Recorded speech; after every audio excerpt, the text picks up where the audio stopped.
उद्याच्या होऊ घातलेल्या इलेक्शनमध्ये फार मोठी कागल तालुक्यामध्ये कोल्हापूर जिल्ह्यामध्ये लक्ष लागलेलं इलेक्शन आहे. कारण का तुम्हाला कुठेतरी त्या ठिकाणी क्रांतीची ज्योत पेटवायची आहे आणि ती ज्योत पेटवत असताना धनुष्यबाण हातात घेऊन त्या ठिकाणी काम करायचं आहे. आम्हाला वेळ देणारा माणूस पाहिजे. निवास पाटील आणि शीतलताई फराटे आज त्यांच्या प्रचारावरूनच आम्हाला दिसालं.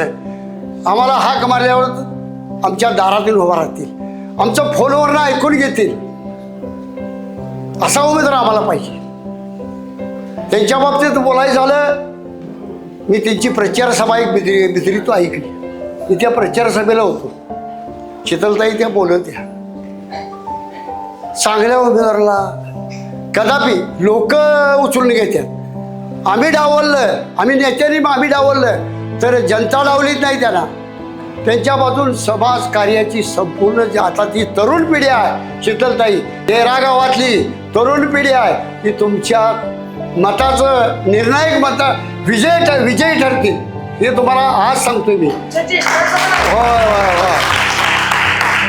आगच बघायला गेलं की आपल्या भाषणातून बरंच काही व्यक्त झाले शीतलताई. तर तो तुम्हाला एक सांगतो मी, एक शाहरुख खानचा पिक्चर आहे ओम शांती ओम, त्यामध्ये अलग एक आहे, अगर किसी चीज़ को तुम दिल से चाहो तो उस चीज़ को मिलाने के लिए पूरी कायनात उस कोशिश मिल जाती है. असंच तुम्ही एवढा प्रयत्न करायला लागलाय की खरोखरच तुमचा विजय निश्चित आहे. कोणी गरज नाही. ज्यांच्यासाठी एवढं सांगितलं त्यांनी मागाशी, एवढं कुतूरपणे बोलले त्या की ज्यांच्यासाठी मी दिवसात जे हाडाची काठ रक्ताची पाने केलं, खूप राबले, दिवसाची रात्र केली, रात्री दिवस केला. मी माझ्या कुटुंबाची तमा बाळगली नाही, कुटुंबात काय चालले माहीत नाही. लहान मुलांना घेऊन मी पूर्ण सभा गाजवल्या, पूर्ण विरोधकांची बोलणी अंगावर घेतली, त्यांना अंगावर घेतलं.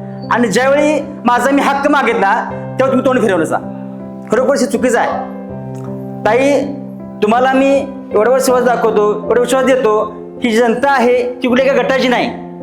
मी ज्यावेळी आमचे मित्र अजित पंडित आले, त्यांना विचारलं की बाबा ही आपल्या गटाची लोक आहेत का? ती म्हटली नाही, म्हटली सर्व पक्ष आहेत. ही जनता स्वाभिमानी आहे. खरोखरच ही कागदोला केलं माहीत आहे कुणाला कुठं ठेवायचं आणि कुणाला कुठं ठेवायचं.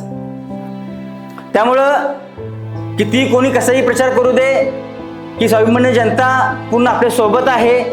आणि त्यानंतर आपल्याला ही स्वाभिमानी जनता विजयाचा गुलाल सोडणार नाही एवढी मी आशा व्यक्त करतो. परिसरातील घडामोडी जाणून घेण्यासाठी आत्ताच चॅनलला सबस्क्राईब करा आणि बेल आयकॉन क्लिक करायला विसरू नका.